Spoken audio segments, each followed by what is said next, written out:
Welcome, sports fans. I'm Craig Cortello. And I'm Kyle Cortello. And we are the Italian sports guy. Bada-Boom. Bada-Bing. Leave the gun. Take the cannolis you hate. It's a weekly sports talk show with the Italian New Orleans twist. So grab a beer or a little red vino. Some pizza pie or some pasta marinara you hear. Draw on your favorite sports jersey. And join us. Why don't you? All right, Kyle. Good to see you in mid-season form. Good to be back, Craigie boy. Welcome back to the friendly confines of Studio 58. That's right. Welcome, ISG Nation. Good to be back with you. Of course, a little bit of a hiatus. It's been a challenging year. Hope everybody's staying safe out there. It is Saints football season time, though. That does mean it's Italian sports guys time once again, right, Kyle?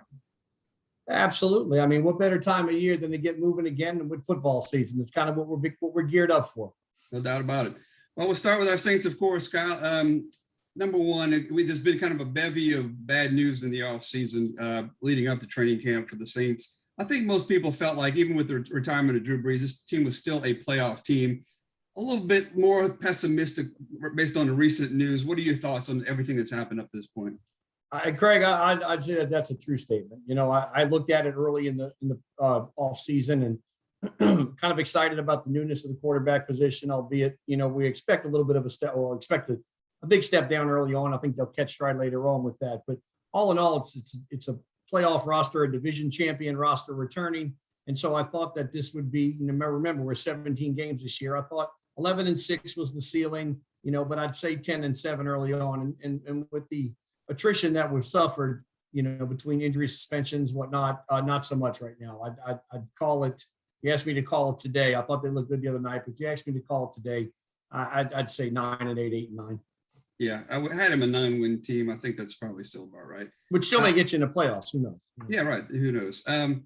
Even with the bad news, a couple of good things I've heard, though. There's number one, I did hear one of the local reporters say he feels like there's a little bit of an optimism from the players themselves in camp. And I think it may be kind of that us against the world mentality. I think, you know, Sean Payton's been in situations where he's lost a quarterback and felt the challenge and was excited about that.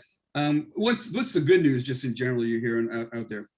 I would say that from that standpoint, Craig, the window is no longer closing. There's not that pressure of, right. Oh my goodness, this is the end with Drew. We have to do it now. Let's go play our best ball. If the chips fall where they may. The window's wide open again. And again, you have a very good roster with some top flight players. You know, dare I say, one or two the best at their position in the league, perhaps three. That's saying something. Four. Yeah. And you know, you look at Mike Thomas, Kamara, Ramczyk, Demario Davis, the guys I'm talking about. And they're surrounded by other good players. The key, obviously, is the most important position in sports when it comes to whether your team wins or not, and that's the quarterback position. But all in all, I think the mentality of this team, a little bit of the pressure's off. People aren't expecting much of them. The me against the world thing certainly is in play here. And I think that being an underdog is always a psychological advantage. And Sean Payton sometimes has that look like the cat that ate the canary. And we talked about that when Drew went out the year before last and Bridgewater came in. He looked like he was onto something, and he proved he was. Yeah, that's a good point. You never know, you know, with this team, you know, that mentality may take hold. We'll see what happens there. Moving to the game, of course, the Ravens, the score always kind of secondary with preseason games. You'd like to win them, but let's start on the offense. And with the offense, let's start on the quarterback position. Obviously, 6 turnovers neutralized a lot of good, so you have to kind of throw that out. It's atrocious. They have to clean it up, but you assume that's not going to be the case forever. Give me your thoughts on, I don't know if there's a lot of separation between the two quarterbacks with the way they played in this game. Give me your thoughts on Taysom and Jameis. I thought going into the season, and anybody who asked me who's going to be the starter, I said Jameis Winston's going to be your starter. I based that on Taysom Hill was more or less an athlete that was playing quarterback the last couple of years when he did, and the 3-game spell last year when he started for an injured Drew Brees. And I thought that Jameis looked maybe more fluid, of course, he is more experienced at the position. I thought that would kind of show. And so I always kind of would say, I think Jameis is going to be your starter, but let him battle it out in camp. I'm not sold on that 100% anymore. Look, give it another week when Jameis gets to go out there with the starting unit and the ones and everything else. But I thought Taysom Hill looked a lot more like a quarterback the other night. And I don't know how to call it now. I'm sure that's not what Sean Payton wants. I know he'd probably rather be able to hang his hat on the guy and go. You know, I heard one of the guys on one of the television breakdowns post-game show Saturday night mentioned that he thought that, you know, the odds should go to Jameis because Taysom can still do all the other things he did. Well, that's not what you're looking for here. Yeah. You're looking for the guy that gives you the best chance. You don't pick your most important position in the sport so you can use the guy as your gimmick and your Swiss Army knife, whatever you want to call it. Yeah, but absolutely. I thought that you hear it so much around the league. So-and-so's, but so-and-so adds that element.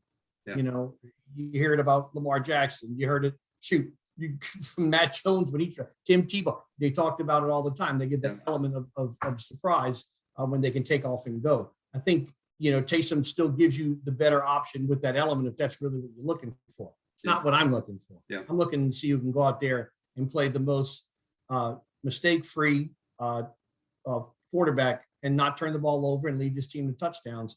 And I still think that that's going to be Jameis Winston, but I think things got a lot dicier after Saturday night because I thought Taysom Hill, not that Jameis was bad at all. I just think that Taysom Hill showed the things I didn't think he was going to ever do. He started to do. He did when he came out Saturday night, and it just muddies the waters in terms of who you're starting. I'll say I think it's clear that he's going to be very conservative about running in the preseason. He knows he's got to prove himself as a pocket passer.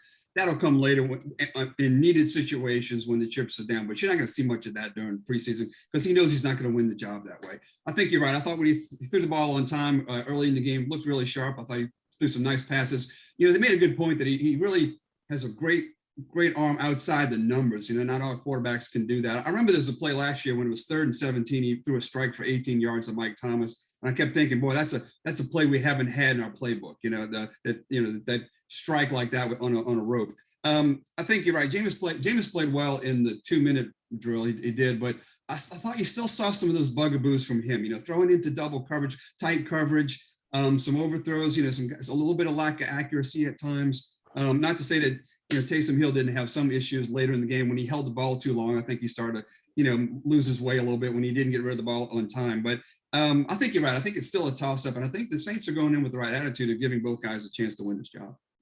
Yeah, I think that's a way to keep your locker room. Not that I think Sean Payton was ever in real danger of losing it, but you let them fight it out. Those players want to win. That's what they want on Sunday. They want to win. Maybe they have their favorites, maybe they don't. It doesn't matter. They want to leave the field high-fiving, going into that locker room with a W. Yeah. The week is better.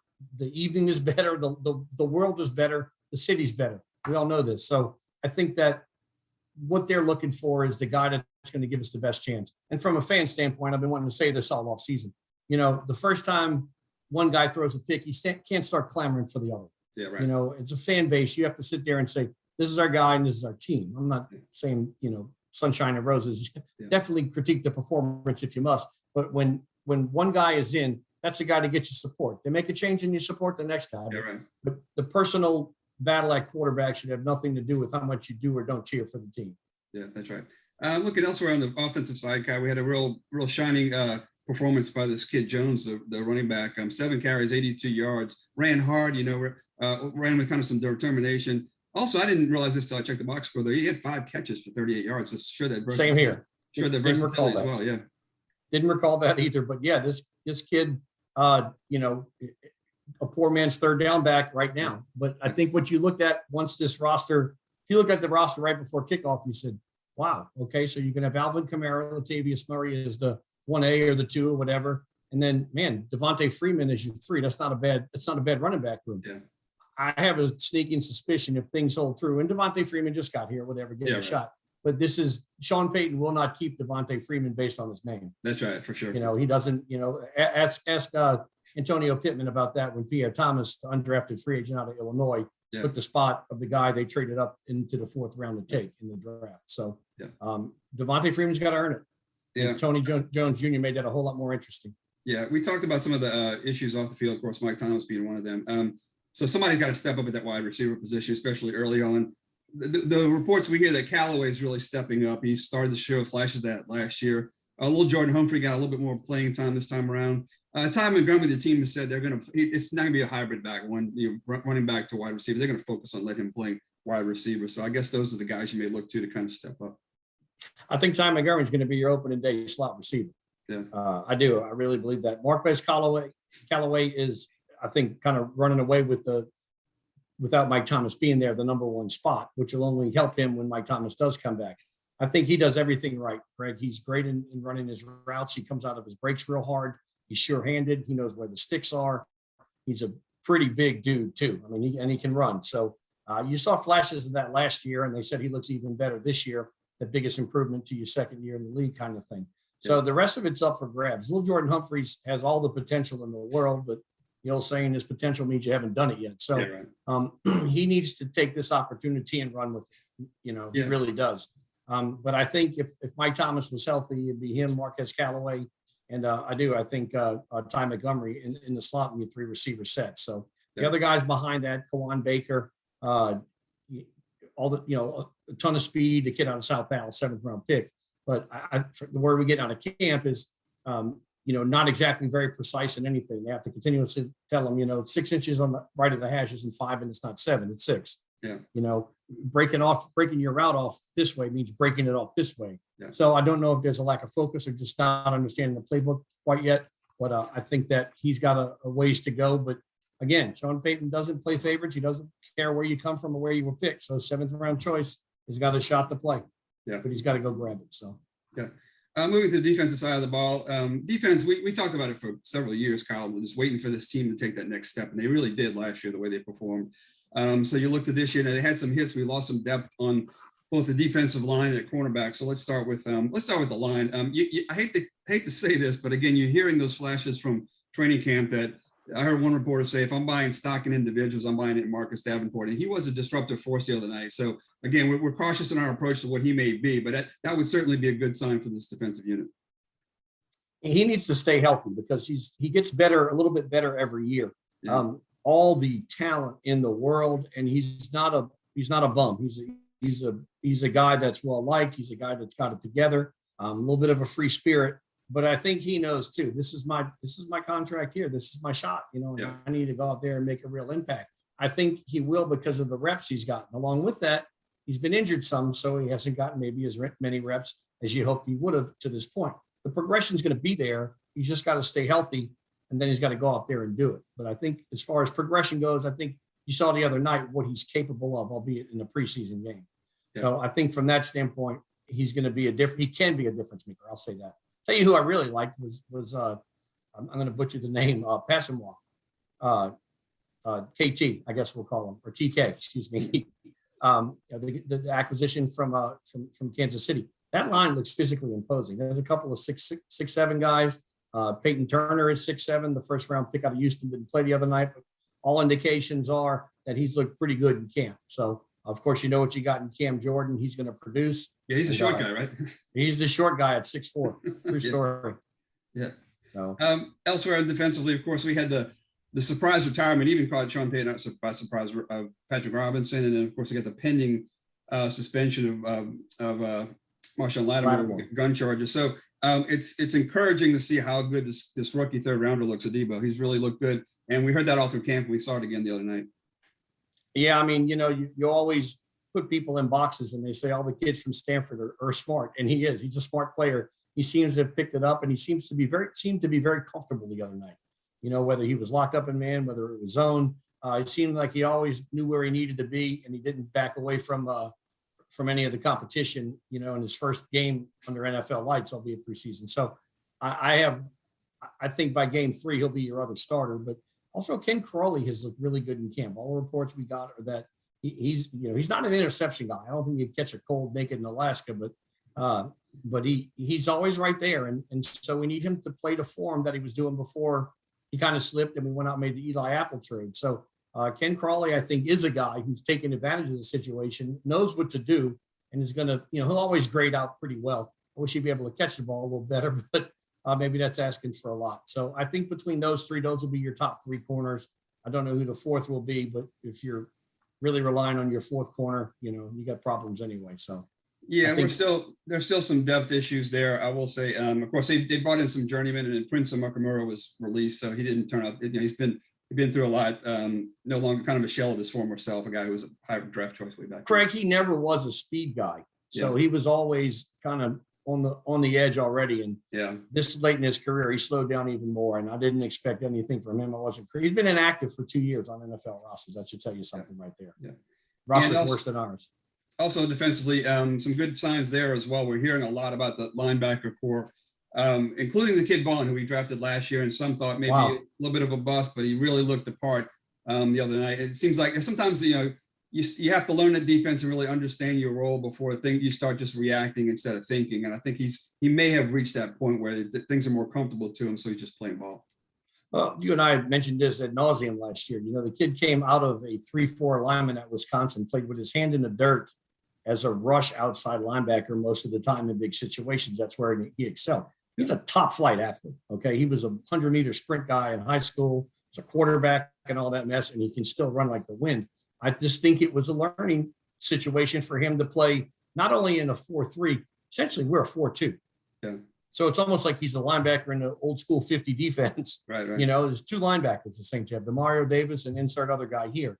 And that guy could be Zach Bone. And I didn't know if he was ready to make that next jump. We didn't see Pete Werner, the second-round pick out of Ohio State, who, they reports again, and he's had a really good camp. Yeah. And then Quan Alexander is creeping his way back into practice-wise. And he's a guy that just seems to everybody gravitates to Quan Alexander. He flies all over the field. He could always run and makes plays. His thing, again, like Davenport, what they say, the best ability is availability. He's got to not get injured. But if he does, we have better options behind him than we had last year. So yeah. What about Kyle? We talked about some of the offseason hits we've been taking. Give me your thoughts on the ones that are going to be more critical there. What is any of these debilitating? You think any one more important than the other? Craig, I'm sorry, I lost my internet connection for a second. Can you repeat that one? Yeah, these hits we've taken in the offseason, which ones do you think do you think some we're going to be able to overcome? Or is anything more that's more concerning to you than anything else? Okay, I think you're talking about injuries. If that's what you're saying, or the people that won't be there, I'll just go with that. Yeah, just in Michael general, Thomas is just in general, the offseason issues right behind that. Yeah, I think David Onyemata, that's really going to hurt because he's such a force inside, and that's 6 games. Right. The guy that you expected to step up there would be Shai Tuttle and maybe Malcolm Roach. Roach is very active and looks good. Shai Tuttle kind of needs a swift kick in the butt in the reports I'm getting out of camp right now. Just situation where he hasn't taken that next step. Remember, Taylor Stallworth was the Shai Tuttle of the year before. Okay. And so here it is. You think Shai Tuttle kind of pushed him out the door, which was a surprise. And don't be shocked if the Chris Ringo kid out of UL or one of these other guys, I can't remember his name, 77 the other night, had a foolish penalty, but was playing very well. One of those guys, I think Shai Tuttle was put on notice after the game the other night in the practice that he's had, the camp that he's had so far. From what I gather, the coaching staff's kind of put him on notice saying, you're not a lock. And the shame of it all is that he should have come into camp, especially after realizing Onyemata is going to be out for a while and really sees this opportunity. I don't know that he has. Don't be shocked if there's 3 defensive ends and Malcolm Roach in there. A lot to start the season. Yeah. What do you want to see, Kyle, in the next 2 preseason games? Is obviously the third is going to be kind of a get it ready for the season, but what are the things you want to see in the next couple of games of preseason? I want to see how Jameis does starting off. I thought maybe because Taysom Hill did move the team so well, maybe he pressed a little bit early on. So I thought that may have been something that kind of got him out of sorts a little bit. He says all the right things now. He seems to really have grown up a lot. You've talked about how he needs to throw a better ball, and he will. I thought that seems to know something, that we don't know about him, and he can't wait to show it off. And that's what I'm in love with about what he has become as a person. It's about growth and seizing an opportunity and making yourself a better player and a better pro. And I think he's on the cusp of doing it. He's got to do it, but he's close. Yeah. And I think in his mind, he's there, and that's great. So I'm looking for him to one of the quarterbacks to separate themselves one way or the other, I guess. I want to see more of Ian Book. I was really, really impressed with him just from a poise standpoint. He looked like he had a pretty good command of things, and that'll only get better. This is a guy that I think has a tremendous future here in an offense run by Sean Payton and Pete Carmichael. So also I want to see Lil Jordan Humphreys not drop the ball. I want to see him take advantage of the opportunity in front of him. And I like 2 of the rookie safeties. I like Eric Burrell out of Wisconsin. I thought he's made a little bit of name for himself as a physical guy. And then I thought Bryce Thompson, I believe, out of Tennessee, had that interception coming over the top. I thought that was pretty impressive too. So just some things to watch for. And I want to see Devontae Freeman comfortable and see if he can be an asset. If not, let's move on and get the young guy the reps during preseason. Yeah. All right, Kyle, any more thoughts on the Saints before we move on? Nope, Greg. I'm so damn glad I got to watch them the other night, and I can't wait to be in that number Monday night. Boy, it is. Yeah, it is good to see him again. I'm back on the field. What about Kyle? What you hear about out of Baton Rouge these days? Well, a lot of questions after last year. I mean, the 5-5 season, and look, everybody knows the extenuating circumstances that contribute to that to a degree, but all the teams had to go through that, and we didn't fare as well as a lot of others. I thought defensively we were abysmal, lost, confused, with no understanding of a system from somebody who seemed to just do a lot of yelling and screaming when things didn't go right. The word I'm getting right now is don't sleep on this defense whatsoever. They will be good. They could be great. That's what we're hearing out of Baton Rouge right now. Defensive line is 2 deep minimally, probably 3 deep. And those guys are ready. They came back hungry and they're ready to make their move. And resurgence of linebacker Damon Clark. I think you're going to see a lot out of him, plus the transfer of Mike Jones out of Clemson and those guys. And then offensively, it's Keyshawn Boutte as the one. They say the 2 is up for grabs. I think that's really Jeray Jenkins. But after that, it is a wide open race. And you got everything from 5-star freshmen, second-year 4-stars, walk-ons like Evan Francione, who are really lighting it up in this camp. And I think, you have these different types of freshmen. Some are small scat guys. Brian Thomas, the kid from Walker, Louisiana, is a 6'4" guy who could really go. Chris Hilton Jr. from Zachary was the 100-meter champ in the state and can really, really run. But the learning curve's been bigger for him than most from what I'm gathering. And that'll come. It's just different speed, different game. If you looked at the scrimmage, I think, Boutte didn't play. I don't think Jenkins played either, but it looked like Evan Francione had a really big day, as did Brian Thomas. And so, look, Ogeron's going to play who's ready to play.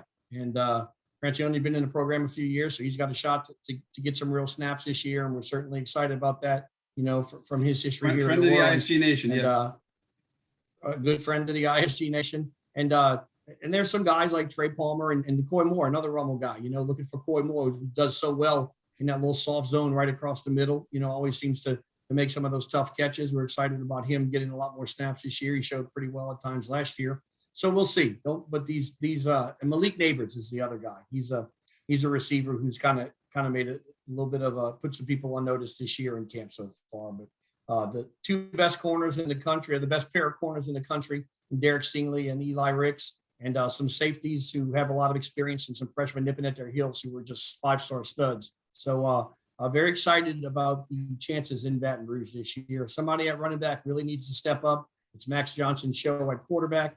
The offensive line returns intact. Cameron Wire will play for Dare Rosenthal, who transferred to Kentucky after some issues. Cameron Wire played all 5 spots at 2, 4, both tackles, both guard spots, last year. Kind of was that swing guy. He'll get the start at left tackle. So the depth there is not exactly what you want, but there's enough guys who can come in and hold their own. To me, the only question is it was a line that didn't perform very well last year. So you got all 5 guys back, but they're a year older. That makes a difference in college, Yeah. So. Yeah. Well, you mentioned, and then of course the place kicking stuff. Disappointing team last year, 5-5, and disappointing defense especially. But you're right. There's some flashes of talent there that could really turn his defense around. And you see it in the polls. I think they ranked 13 in the preseason polls that I saw. So there are some expectations here for sure with LSU. Any other thoughts on football before we move on, Kyle? I will say this about the Tigers too, and I think in the coming weeks we talked about having our SEC West analyst Johnny Bird Stevenson come in and give us his breakdown, because he studies it like no other. But for the key for the Tigers, I think, is going to establish some type of running game, Craig, because the last thing you want with the injured Miles Brennan and the freshman as the number 2 quarterback is Max Johnson running for his life. Yeah. Right. So I think that I think they need to establish a running game right away. They have the horses to do it. They have the line from an experience standpoint to do it, but they've got to actually, and who knows, maybe they haven't been very successful because they're going against a star defensive line. We'll see when they play UCLA in a couple of weeks in the Rose Bowl. Yeah. I just want to touch on real quickly. I think that the Pelicans, obviously, this team's got to be better. They made the right move, I think, at head coach. I think it's promising there. They had a good summer season as well, so they did well in the summer league. You start to worry, though, when you see so many players move through New Orleans that seem to do well elsewhere when they leave here. You wonder sometimes if GMs are just churning through players to make sure to try something different, or if they really have a master plan. So we'll see. They've got to put the right pieces around Zion, or he's going to be another one of these guys who gets frustrated with the losing of this franchise. I'll answer the first part first. I agree with that to an extent. I don't think there was any connection whatsoever with Stan Van Gundy and this team. They never got to know him. Yeah. I'm not saying to know him is to love him at all. He's been hard on players over time. But sometimes players can appreciate the grind and they understand. And when they realize they're learning from you, then they buy in. Well, they couldn't practice half the time. No. But that being said, good riddance. Ask me. That was not a good match. Yeah. I think Willie Green, I love this move from that standpoint, or I like this move a lot. I guess I love it when they win more games. I want to say this about Zion. I heard one of my favorite guys, legendary guy, very smart, Mike Greenberg, the other day, talking about Zion and it's got to look like he's got to get out of there because that's a franchise that's inept and it hasn't done this and hasn't done. And I'm saying, when's the last time the Knicks did anything in the playoffs? When they made it last year. Before that, when's the last time the Knicks even made the playoffs? And that's the team in New York that everyone thinks he's going to end up going to. Yeah.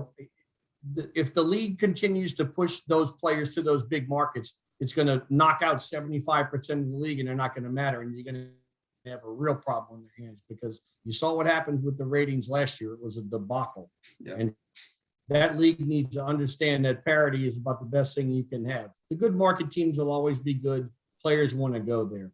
So, but every franchise counts, so you don't really have. Yeah, I'll say this. It was nice to see. It was nice to see the Milwaukee Bucks take a championship and do it kind of the right way. And it's nice to see Drew Holiday get his championship and gold medal because. Again, you mentioned there's so many decks stacked against the smaller markets, so many of these super teams with guys congregating in big markets. Nice to see kind of the other side of the coin. And it may not have been great for the ratings. I don't know what the numbers were for NBA, but it is good to see those kind of franchises get a shot.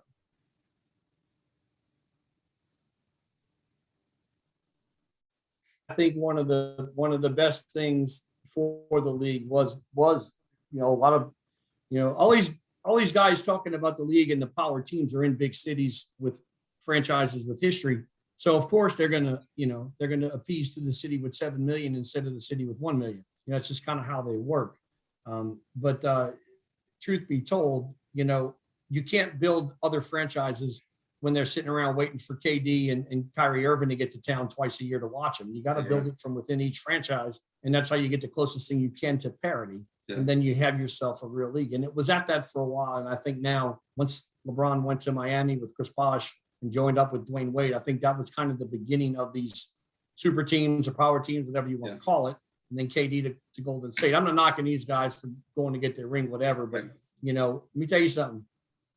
Michael Jordan, Magic Johnson, Larry Bird, they never would have thought of saying, let me go where it's easier. Yeah. They would have said, we're going to get it done here. And look, Charles Barkley's a prime example of that. He's a guy without a ring. Yeah. He wouldn't dream of trying to join up in his prime just to get one. He was talked about going to earn it. And you watch when he does a game, you can see him shake his head at halftime. I love his famous comment.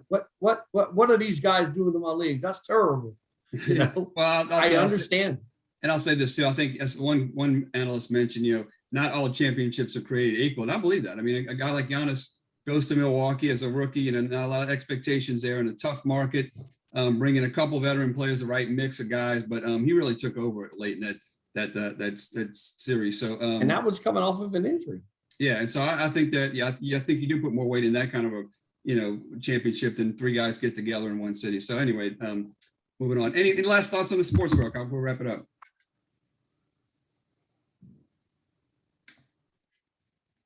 Any last thoughts? inorganic when they combine forces like that. Yeah. Any last thoughts on sports, Kyle? I wanted to say this, Craig. The McDonough Marine Service barging onto the scene portion of our show. Two young bucks I'm going to talk about.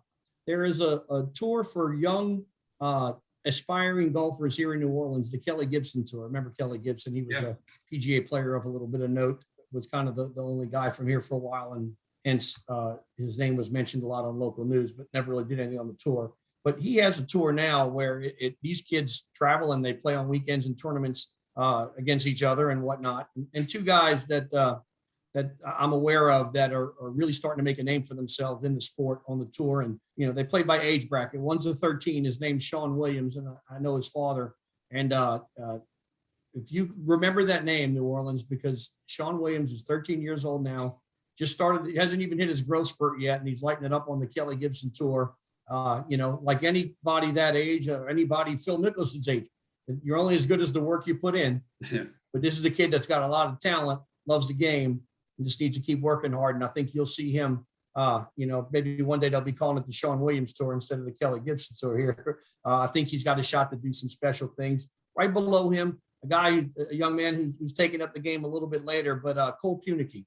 He's with the 12s and a little bit younger. And they'll play in the same age bracket, these two against each other. Sean's a little more experienced, a little more seasoned, scores a little better right now. But Cole is a kid who's just hit 8th grade, so he's just starting high school, and he's playing a little football too.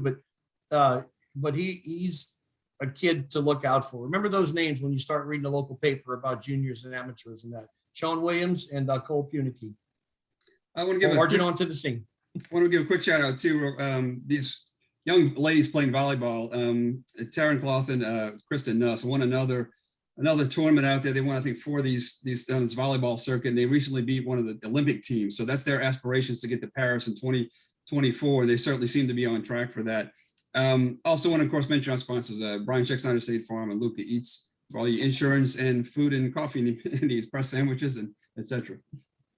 I'm going to name drop on you here. The young Nuss lady, her father and her uncle, Jeff and Pete Nuss. I don't know. Forgive me. I don't know which one is her father, but I coached them both at Cleary Playground over here. And their mom, her grandmother, was a stalwart on the local volleyball scene. Janelle, she was fantastic. She played, and I bet you she still plays right now. But that young lady, believe me, Kristen Nuss has been raised on a sport of volleyball. She knows what she's doing. Trust me.